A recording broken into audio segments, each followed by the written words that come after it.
तो hi guys, हाल ही में हमारे इंडिया के मार्केट में एक नया प्रोपोगंडा आया है और उस प्रोपोगंडा का नाम है -40 पे MBBS का सीट। मतलब जो नीट पीजी का जो कट ऑफ होता है SC ST के लिए, ये बोला गया है कि जो SC ST है उनके लिए -40 पे एडमिशन हो जाएगा।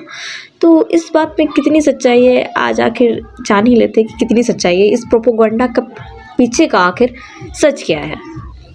तो गाइज़, जैसा कि हम लोगों को मालूम है कि जो SC ST OBC होते हैं उन लोग को रिजर्वेशन मिलता है। और हाल ही में एक नया एक चीज़ आई है चर्चा में, डिस्कशन पे एक चीज़ आई है कि -40 पे SC ST वालों को सीट मिलने वाली है।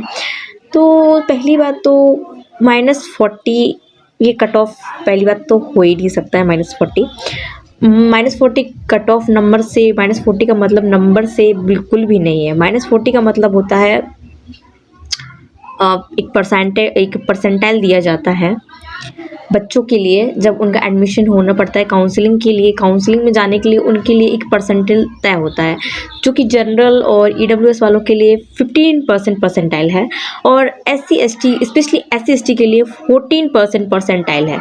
अगर आपको 14% परसेंटाइल आ जाता है तो आप काउंसलिंग के लिए एलिजिबल हो जाएंगे, लेकिन इसका मतलब ये नहीं है कि आपको सीट भी मिल जाएगी, आपका तुरंत एडमिशन हो जाएगा। बिल्कुल नहीं भाई। अगर आपका 40% आ गया है, अगर आपने एग्ज़ाम दिया है, नीट पीजी दिया है और आपका 40% आ चुका है, तो जो SC ST का कैंडिडेट है वो काउंसलिंग में बैठ सकता है। लेकिन इसका मतलब ये बिल्कुल भी नहीं है कि तुमको सीट मिल जाएगा, तुम्हारा एडमिशन हो जाएगा। एडमिशन हो सकता है आपका, लेकिन गवर्नमेंट कॉलेजेस में आपको एडमिशन नहीं मिलेगा। आपको प्राइवेट कॉलेजेस में आसानी से एडमिशन मिल जाएगा, लेकिन गवर्नमेंट कॉलेजेस में आपको कोई देखेगा अभी नहीं। तो जो लोग ये बोल रहे हैं कि -40 पे एडमिशन मिल जाएगा SC ST वालों का, इतना कम कट ऑफ और हम जनरल वाले, पहली बात तो मैं यहाँ पे किसी कम्युनिटी को बदनाम नहीं कर रही हूँ। और दूसरी बात ये है कि -40 पर किसी का एडमिशन हो ही नहीं सकता है, बिल्कुल भी नहीं हो सकता, पॉसिबल ही नहीं है। जो -40 मार्क्स तो है ही नहीं वो, और वो एक परसेंटाइल है। अगर SC ST का परसेंटाइल 40% है तो उनको काउंसलिंग में एंट्री मिल जाएगी, लेकिन उनको सीट कदापि नहीं मिलेगी, क्योंकि उनका भी कट ऑफ इतना कम नहीं जाता है। ये लोग जैसे बोल देते हैं कि 33 नंबर पे, ये सब एक प्रोपोगंडा है। तो अगर उनका एडमिशन हो भी जाएगा तो प्राइवेट कॉलेज में होगा, और प्राइवेट कॉलेजों की फ़ीस ही आप लोग को पता है लाखों करोड़ों की फ़ीस है। और एक SC ST में अगर आप एक रिपोर्ट देखेंगे उसके बाद आपको पता चलेगा कि अभी भी हमारे देश में सबसे ज़्यादा पुअर कैटेगरीज है, सबसे ज़्यादा जो पुअर लोग हैं वो SC ST कैंडिडेट ही हैं। तो भाई उनमें इतना दम है नहीं है कि वो प्राइवेट में एडमिशन ले लेंगे, इतना पैसा खर्च कर देंगे। प्राइवेट में एडमिशन ले सकता है सिर्फ और सिर्फ जनरल कैंडिडेट।